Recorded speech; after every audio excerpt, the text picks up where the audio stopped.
Hello, everyone, and welcome to my show that's hosted by Unique Voices in Films and the Path of Consciousness. I'm your host, Weam Namou. And today I'm doing something a bit different. Although I have interviewed a group and one time before, this is the first time that I have a amazing group of men and women that I'm interviewing in person as a group. And these are recent graduates of the Chaldean language class who received a certificate from Oakland University. I wrote an article about it in the Chaldean News, which was published in May, I believe. Yes, so for people that want to read it. And so what I'm going to do, since I have five guests here, I'm going to go around and just have them introduce themselves, their background, their majors, and also why they decided to get involved in this program, in the language program. So how about we start with you, Sabrina? Sure. My name is Sabrina Tallu, and I'm an incoming dental student at the Detroit University of Detroit Mercy Dental, and a part of the 7-year dental program. And the reason I started this class is because I'm in the Arabic and Chaldean choir at St. Joseph. So I just wanted to understand the hymns better and be able to pronounce things better, and also to help me in dentistry to communicate with the patients better. Thank you. And then Rotana? Hello, my name is Rotana Sabri. I'm also a student at Oakland University. I'm studying pre-med, clinical diagnostic sciences. I first wanted to get involved in school activities, whether it was clubs or whatever the case were, and Stephen approached me and my friend Selenah at the library. So, and the way he was just talking about the club and the passion for Chaldean, it made me want to learn it and like speak more about it and just preserve the legacy. And I know it'll also help me in my career in the future with patients and whatnot. So I thought it would be a great thing to learn it and get more involved in it. Yeah, I hear Stephen is very persuasive. Yeah, So, there he is. successfully so. And then Joseph? Yeah, hi, I'm Joe Dalal. I'm an alumni from Oakland University. I'm currently a recruiter, and I came back to take the Chaldean language because I wanted to get in touch with my roots, and also because Shamash Stefan, he's a lawyer, so it makes it even easier to learn the language properly and preserve the heritage and move things forward. Thank you. And Selena? Hi, my name is Selenah Saka. I'm a clinical diagnostics major at Oakland University. I currently work at a physical therapy office, and that was the reason why I decided to join the Chaldean language workshop, is because majority of our patients are Chaldean. They only speak Chaldean, so I wanted to be able to better communicate with them effectively. Thank you. And then we have the only non-Chaldean here, Ryan. Hi, my name is Ryan McMahon, and I'm studying economics at Oakland University. And when I went to the first workshop, I just remember being really inspired by the mission of preserving the language and Stephen's passion, and I just stuck with it. So. Well, that's very impressive. And for some people, including even for myself, it feels kind of shameful that somebody that's non-Chaldean has put that much energy, even though I have taken so many classes and things, but that's very, very impressive. And thank you for doing that. So I'm going to go around, and I know that I had originally tailored questions given your backgrounds for you guys, but I think I would really like to go around and see how learning Chaldean has changed your connection to your identity, family, or even faith. And I would like to hear that from all of you. So we can start the same way that we're going around, but then also, feel free if you want to contribute anything in addition to what somebody else is saying. Yeah, so it's been really nice to like learn Chaldean because I always understood it, but only like my mom speaks Chaldean, like my dad does not speak Chaldean. So I just wanted to like, I don't know, try to speak it more like stronger with my mom and my relatives, and it also inspired my dad to learn it too. So Oh, you inspired your dad. Good for you. But how did it feel like being able to say some of the words? I know when I was learning it, more so later than in the beginning. In the beginning, I felt like I'm just learning our ancestral language. But when I got older and something about it, like thinking that it's something that goes back so I didn't know the history originally. Actually, it was at St. Joseph. They used to have classes there. This is like too long ago, like 30 years ago or something like that. And so it was just about learning the language, but not really understanding the connection. Although obviously I probably did do that because there was some connection. But later, just the idea that our ancestors were speaking that, and then before that, as long as back to Jesus's time. Did you guys feel anything about that, or are you guys too young? Are you still in my younger version of you learning it?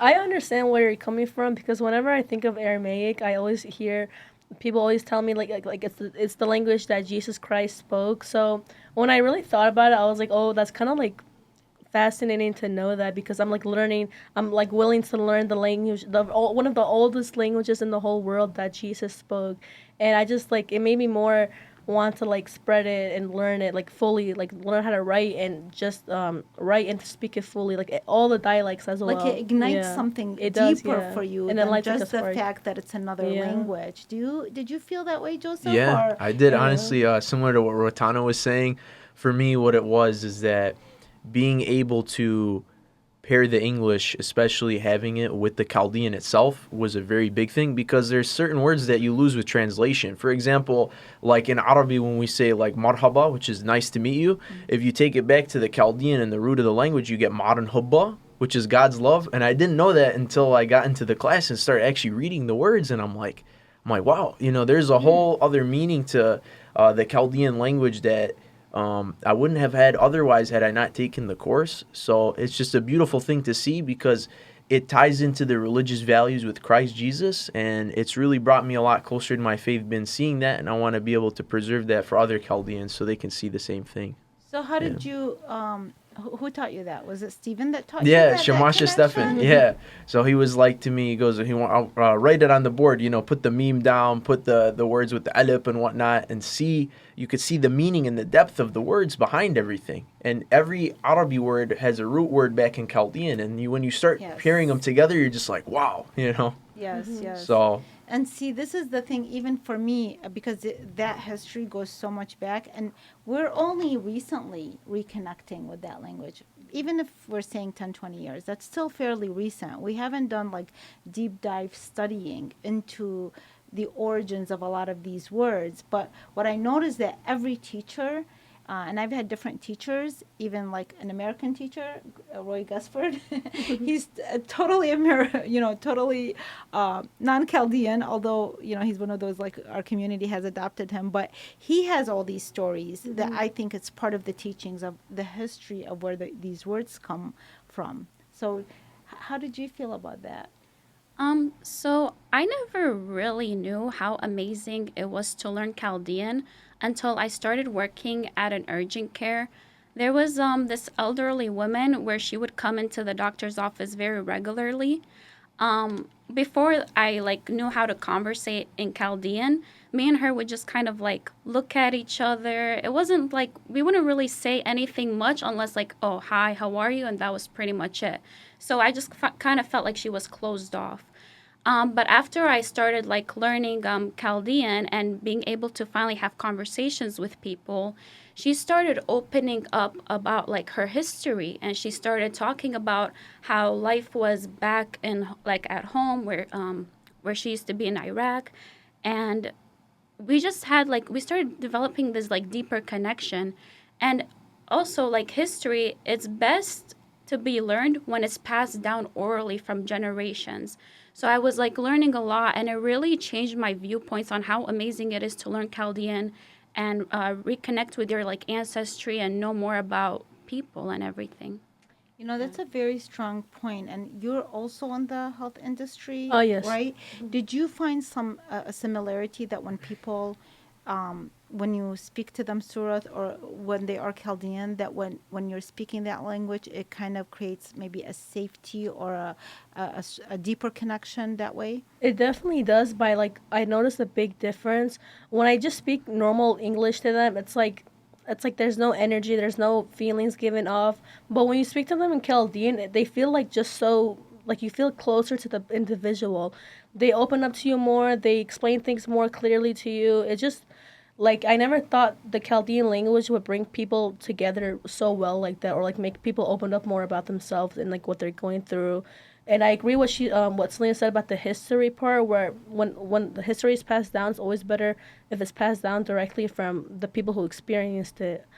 So Yeah, and this reminds me for a time frame, I was a translator and interpreter.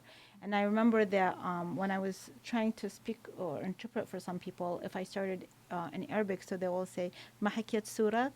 And then as soon as they say that, and when I say Ik Mahakiyan, they right away gain some kind of a trust, and then they would open up like I know, they they'll get so start going excited. into that topics was all the that time on my I'm like, job. oh Khalti, we can only like That's the just best. to stay Yeah. focused on. and then they start asking me, "Oh, Yeah. what village are you from? This and this. What's your family Right, name?" who are It you just- related? yeah. Who's your dad? And then they'll tell me all my ancestry. That it's Yeah. like I only know so many, and Mhm. but I do see that it's like they let their guards down, and it kind of it Mhm. creates a safety Yeah, thing. they- So how did you feel about learning it? What did that do for you? Well, I was also inspired by like it was the language that Jesus spoke and the language that was spoken during Jesus's time, and that also helped me to connect with my faith as well. And you know what Joseph was saying about some of these words, which I did not know that, by the way, that Oh, the no. marhaba part, which I have heard that even from Roy, who wrote a book called Preserving the Chaldean Aramaic Language. And he works very closely. He's the publisher, actually, of Father Bazi. And he's worked very closely with him. But what I have learned from him and others who I ended up interviewing later is that there are words where if you read certain, like even parts of the Bible that were written in Aramaic, the translation is different from when you read it in the Chaldean versus how it gets translated using like whether the Arabic or later the English words and so on and so forth. To that point, it's a beautiful thing. Like the moment you're able to read the Chaldean language, and then I recommend to anybody that's at home that wants to be able to do it as well. Like you can open up your Bible, and once you start reading through the Chaldean words and you're comparing them back to the English, you're like, wow, there's a whole depth to the word. Similar to what you were saying, Weam, when you're talking with other Chaldean people, and they're like, oh, kidi surah, kidi, nashidian, lughadian. It's a joy because like when you're going through, like, wow, I must have missed this, or I didn't feel the full depth to it. You seriously see it in their faces. You see it in their expressions. And for non-Chaldeans, what I have noticed is when as soon as they find out that we do speak Chaldean, and the history behind it, and they're so surprised. A lot of them don't know it. The person I interviewed earlier, who when they were doing a research project for the historical sites for the Chaldeans to designate which area to designate as a historical site, he said, honestly, I didn't know anything about Chaldeans until I started this project. And he's from Michigan. And so imagine a lot of the people who are outside of the state. And by the way, what he said not long ago, that's what the majority, up until 2014, most people did not know about Chaldeans. And unfortunately, they found out about them because of what happened with ISIS and the towns that they were destroying, and we were on the news, but really in a sad sense. But that opened up where people started knowing some people, who the Chaldeans are, that were not just this relic in history. And then they also started knowing about the Chaldean language that we still use. So, and what would you say to young people? I think myself, there a lot of moms, it's a challenge to teach your kids when they feel like some, like you guys were drawn to that. Maybe I should send Stephen after them.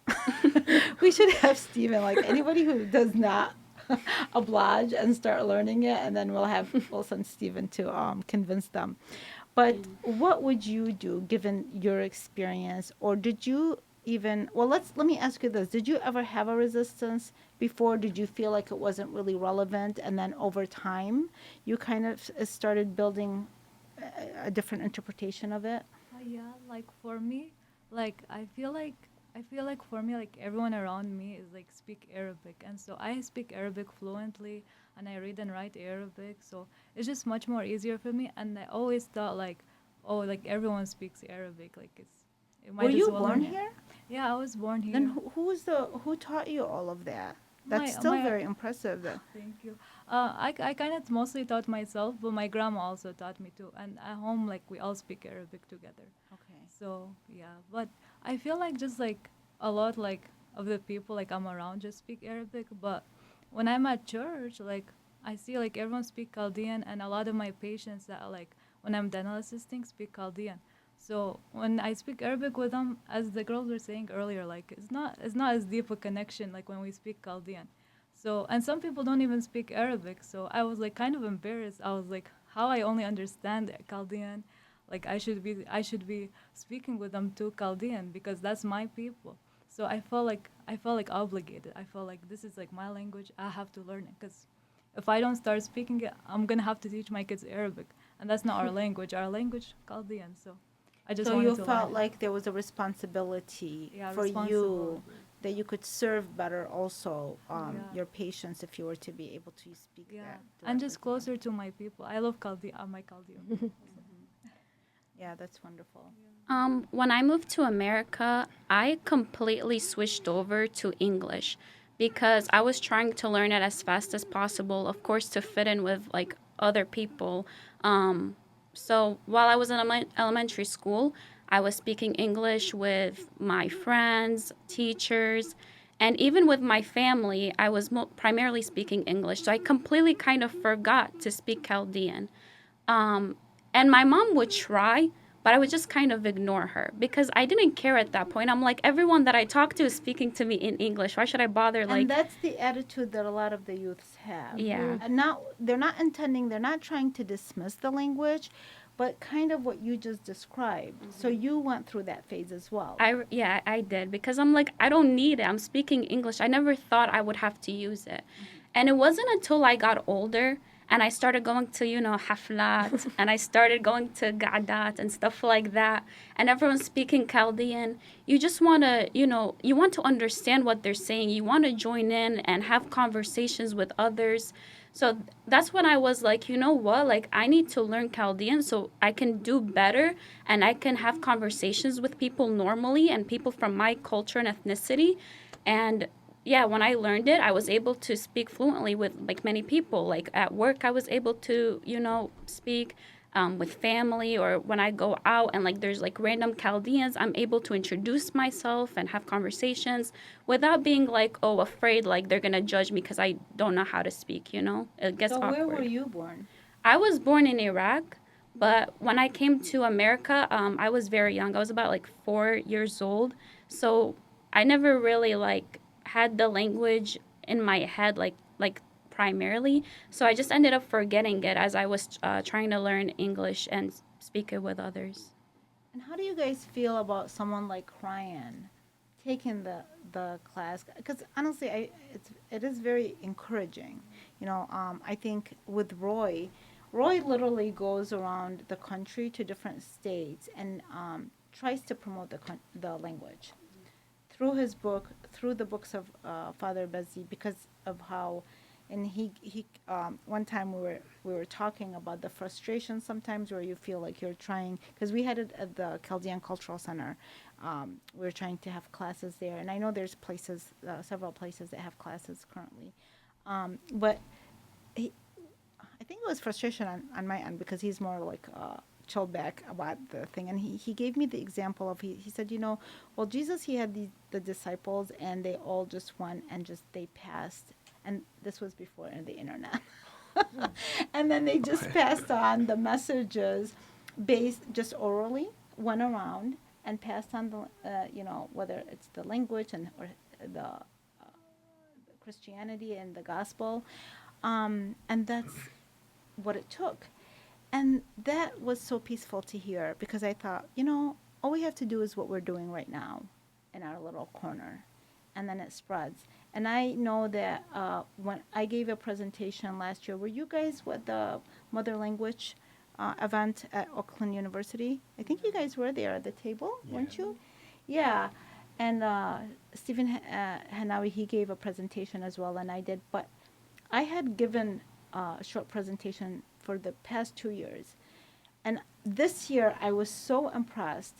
It went from last year, me being the only presenter, to this year, I didn't know this until I was there. There was 3 presenters on the Chaldeans. Me, Stephen, and there was another woman that was given that. And then there's the table that you guys had with the Chaldean flags.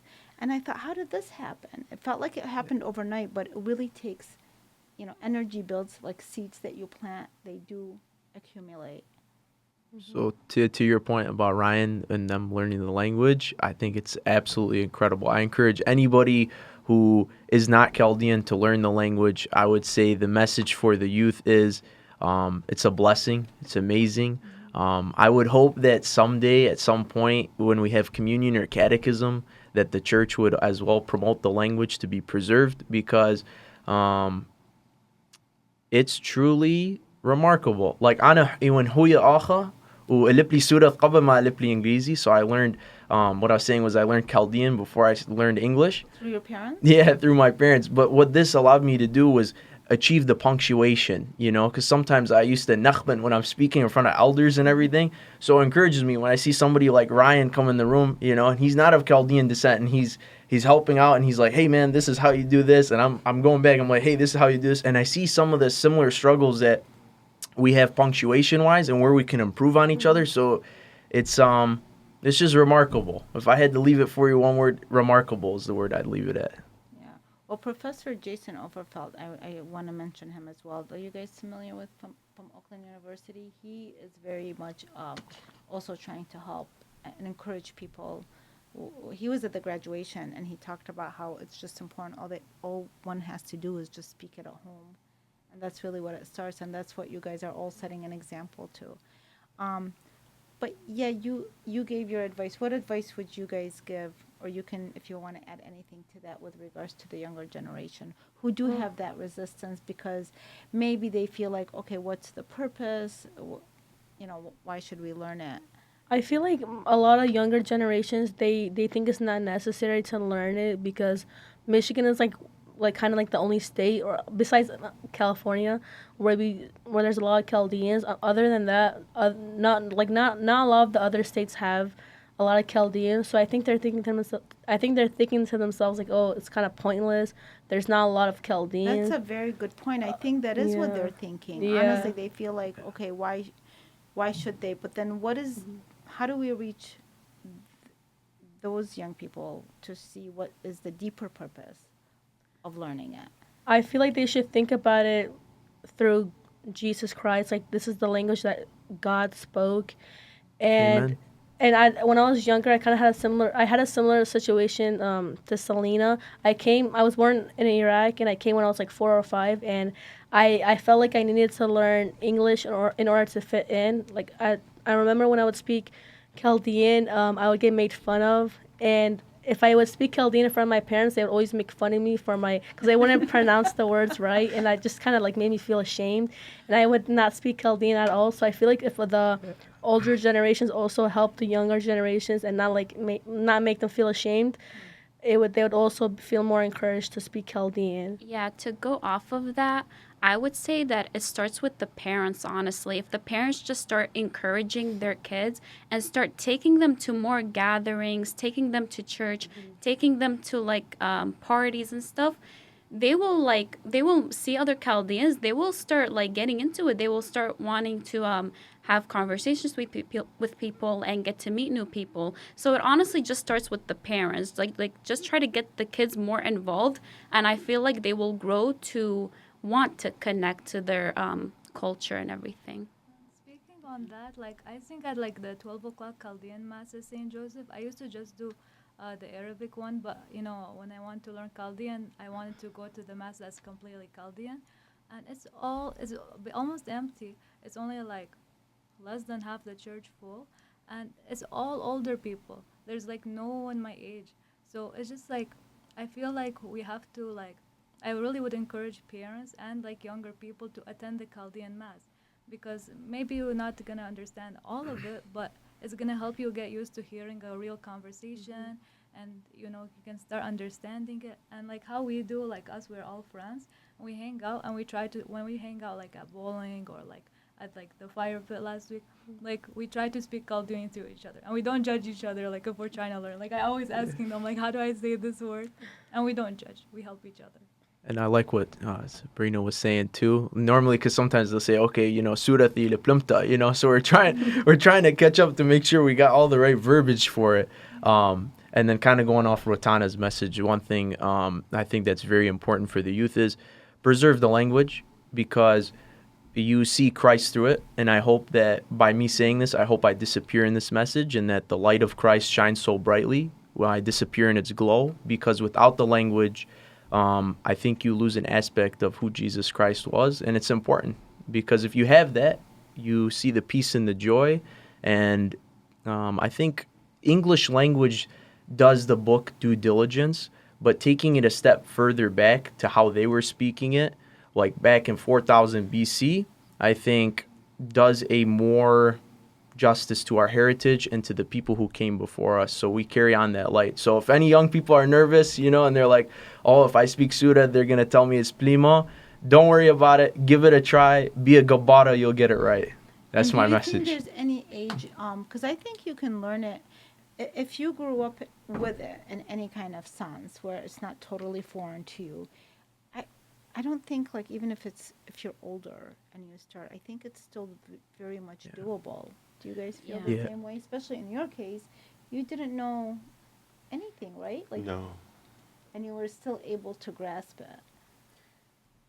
Yeah, and also I think it's important for young people to try to learn it, because it's a form of how we express ourselves, cultural expression, and like you guys were saying, a lot of meaning is lost in translation. So there's not even a lot of words that can't even be translated into English. So it's important to learn. We had a 13-year-old learning Chaldean, so that was impressive. I've also seen like a 7-year-old who would go up on the board and they would be able to write it way better than I could. I'm like, man, how is this guy doing this? He's like, you got to write it like this. I'm like, wow. What about like the It's older impressive. children? Do you think they think it's kind of harder for them because now they're older? You know. In my experience, well, first of all, I have to give Ryan a lot of credit, because in my experience, I feel like growing up Chaldean, you're still, even if you forget it, you're still familiar with it. Like, even when I like, you know, as I was learning it, I didn't know much. I could still sometimes, like, when Stephen was like saying, like, you know, different phrases, I'm kind of like, oh, that kind of sounds familiar. I feel like I've heard that before, and it's not totally foreign to me. So that's why I have to give Ryan like a lot of credit, because I don't know how he did it with like no prior He's starting experience. like from scratch. Yeah. was He able- did good. I swear, there's some words too that me and Ryan we struggled with a little bit, like the heth and the heh. Like sometimes Shavash and Stefan, when we were in class, me and Ryan together, he'd be like, you guys need to, when you say the word like so, you need to separate and have it be like an S and an O, because there's certain words where you remember what I'm talking about, Ryan? Yeah, the There's- way that he explained it, Yeah. it just clicked. Oh, for example, like bow, he was saying like you got to say the word without the W at the end. And for native English speakers like me and Ryan, it was hard to pick up some of the words, but we saw the meaning of what he's telling us, you know. So On that note, let's talk a little bit about Stephen Hannawi. Okay. What would you share about him that, you know, because we know that he's going to be listening to this. So what would you be kind of saying a message to him as someone who, from the time I met him and interviewed him until now, like, this guy is really dedicated, very passionate, but also very, very dedicated. And that was impressive. But what personally would you say to describe either his teachings or your experience or anything like that? Well, I mean, his passion for preserving the language, that's part of what inspired me to get involved. So, but yeah. I want to personally thank him for, you know, he wasn't like, yeah, he has his own priorities, but he wasn't just doing it for himself, like to make himself look good. Oh, I do this, I do that, I teach these kids. No, he actually cared. Like, it wasn't just, oh, there's a designated class time, come learn Chaldean there. He would talk to you outside of class. He's like, oh, if you need any help, I would love to, like, talk with you more. If you need to learn anything, I'm like, I would be able to help you. So it wasn't just, oh, in class, do this, do that. No, he was looking to help everyone whenever. And yeah, that's why I wanted to, like, really thank him for it, because it was also, you don't have to pay. And that was kind of my thing. Like, a lot of Chaldean courses, you do have to pay money for it. And so him being able to do this for, free, and not getting like, how do I say, like, fame, like recognition, that much recognition from it. I really want to, I'm really appreciative of that, because it gave a lot of people opportunity to learn the language. I would say for me, he's a friend, an educator, a mentor, and I don't think I will ever find somebody who can teach the Chaldean language as best as him, because he has a law degree and he's helped me to fix my Chaldean from being plimta to being tawa. So I'm getting somewhere. So God bless him. He did it all min libbe, out of the kindness of his heart, and I found that to be very challenging. Sometimes trying to learn the language and learn it the right way. It's his flow. If you ever see him writing in Chaldean, it's the flow of how he's writing it right to left. He writes it all in unison. Like, sometimes when I was being taught originally, it was written kind of in, I don't want to say like blocks in a way, where like you write the alif and then you put the... Yeah, I think that's how I was taught too. Yeah, so... And he uses it like cursive. Yeah, he does a cursive, and I tell him, like, Shamasha, am I doing this right? He's like, Joe, and I tell him, look, man, you got the law degree, you have all this experience, and I just love what he's doing, because it comes from min libbe, out of the kind of his heart, for free, and nobody, I think, up until this point has done something like that. So I hope it's a push to see it continue. So God bless him. I would say I like how accommodating he is. Like, I know sometimes when we had our meetings, there would be some people on Zoom meetings, and I later found out that was Sabrina on that Zoom meeting. And then there would be he would post videos on Instagram. He always wanted to make sure people saw his videos, even if you couldn't show up, like whether it was online or through Zoom meetings. He always made a way to, like, try and show people the Chaldean language. And I also like how he cares deeply about his students. He really wants us to shine, because we're Chaldean. Well, Ryan isn't, but even with, like, students like Ryan. Studying the Chaldean language, and for him, yeah, that seems like such a priority, to where he's, like, it's a calling. Oh, yeah. For him, to me, when I talk to him, I feel like he has this calling to preserve the Chaldean language and to teach it to as many people as possible. And I really like how Ryan is involved in our group, because I feel like how you said right now, we can get different ethnicities involved in Chaldean, and we can all, like, just learn a little bit of Chaldean. Like, and at my job, I've seen some other ethnicities who know about Chaldean and who know how to speak some Chaldean. So I think we can definitely preserve the language. He's honorary Chaldean of the spirit and the heart. I always tell Ryan that. Yeah. And how do you feel about this? Yeah, I just want to give a big thank you to Shamasha Stephen, because like, for me, I didn't even go to Oakland University, but like, I was coming from Detroit Mercy, like, and I went to the 6 o'clock Wednesday classes with Joe, and it was so hard for me, because I would finish at 5 p.m. and I would have to drive from Detroit all the way to Rochester Hills. It would be a long drive for me, and especially after a long day at school. So I showed up twice, and I told him, and it was wintertime. And I told Shamasha, oh my gosh, Shamasha, I don't know if I can attend the class anymore. Like, it's so hard, like, driving up there. He said, it's okay, I'm going to do it through Zoom. And Joe would set up the Zoom. He'd be like, can you see this? Like, can you see this? He'd keep checking on me throughout the whole Zoom. He'd be like, can you see everything okay? And so it was so, like, accommodating. Like, even though, like, we were only, like, a couple people in the class, he made sure every single person could attend and everything. And so I made sure to show up every time.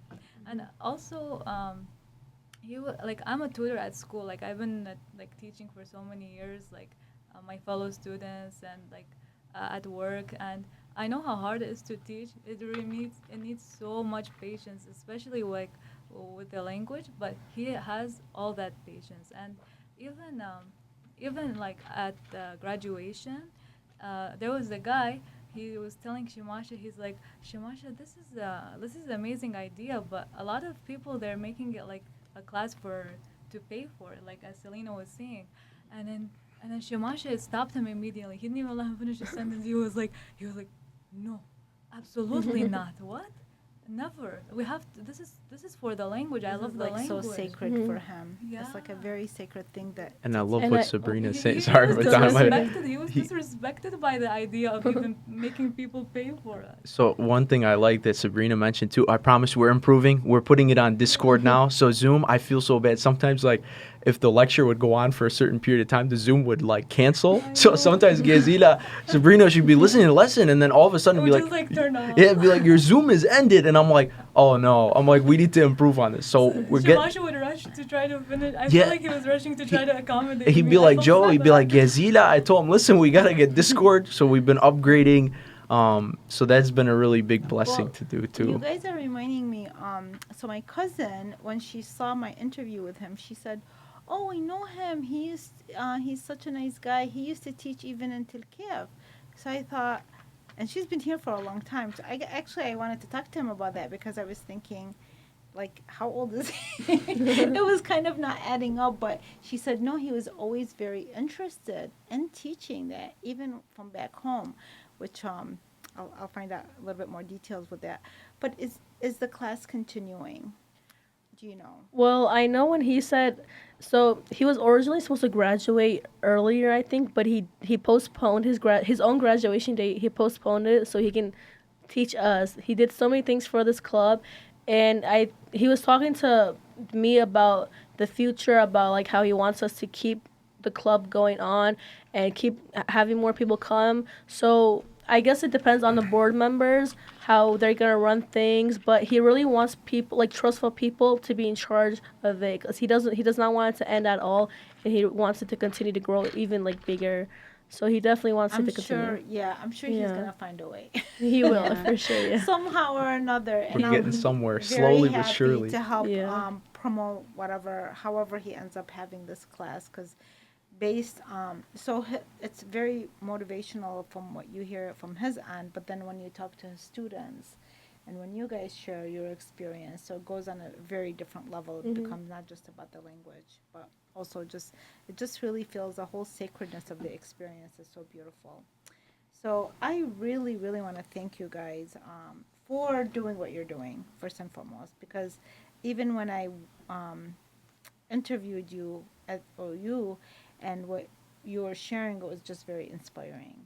And then now this is like another level of it. And I do see you growing just from the fact that it went from like a story to now you guys are sharing, and I can just see different groups showing up and continuing to talk about their experiences and on and on. Weam, you're the absolute best. My bad. I've been drinking so much water. I'm steaming in here a little bit. So I got double dose water. Well, you know what? And everybody knows I'm like such a coffee drinker. So like, despite the heat, my coffee, it's gotten a little bit colder, but this is what I honestly I could have went for some cold iced coffee right now too. Would have been good. No, mine is still warm, but you Oh, know, it's warm. All right. yeah. But thank you, and I hope that we can even in the future. What I'd like to do, you guys are my first guests, like I said, in this round table. I've been wanting to use the studio, but I thought it was a little bit scarier than it actually is. It turns out to be very simple to use. But I would like to, in the future, use this opportunity, this space, where we can discuss topics that have to do with our community. And I've already started talking to different people about different topics that they think are very important. And you guys are welcome, if you have ideas in the future for us to use this table. Not that, oh, you guys were here, I interviewed you today, and then goodbye. But more like this is where we connect to talk about things that matter, which this topic really matters. And that includes you, Ryan, because I think, earlier, like I said, with regards to the other interviews, and today I was at Wayne County College. They were doing this honoring women who had achieved something or another in their lives. And so I'm going to be interviewing. So this is does not really just relate to the Chaldeans. I think Michigan is our community, and America is our country. So it's very important when with different topics. So they were saying that they're going to be making like a historical, just like the Chaldean. The Historical. Chaldean town. I know you made like a video about the Yes, Chaldean and town. oh my gosh, and Mhm. people were so touched by that because they were remembering their days. Yeah. But then now, Detroit is going to be also honoring like something historical for women, just women in general. So they'll be coming back on here. So what I'm saying is these topics, yes, we're talking about the Chaldean language, but it does affect everybody.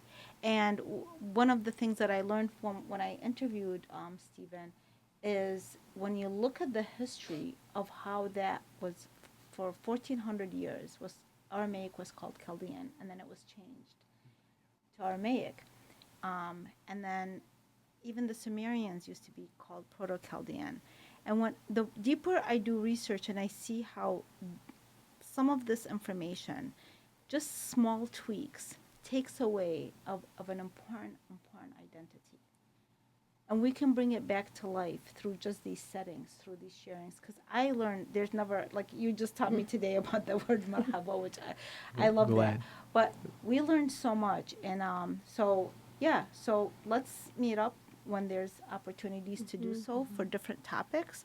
I would really welcome that. And I appreciate you guys being so engaged. Thank you, Whether Weam, it's the too. language or just in society with all your background and your accomplishments. Weam, Yeah. Rotana played a big role too, so God bless Rotana. We need more Rotanas for language Give me too. more- Okay, Yeah. we'll find them. Oh, I forgot to mention one thing. I never knew how many things Shamasha did until I became his treasurer for the club, and I had to do so many files, and I was like, wow, like Gizide, he did all these things. He had to do all these like paperwork on top of being like a president, on top of his own schoolwork. He was so dedicated, and I never knew how big of a deal Chaldean was until I met this man. Like, he showed me how everything is connected to Chaldean. Like Arabic, there's so many words in Arabic that come from Chaldean.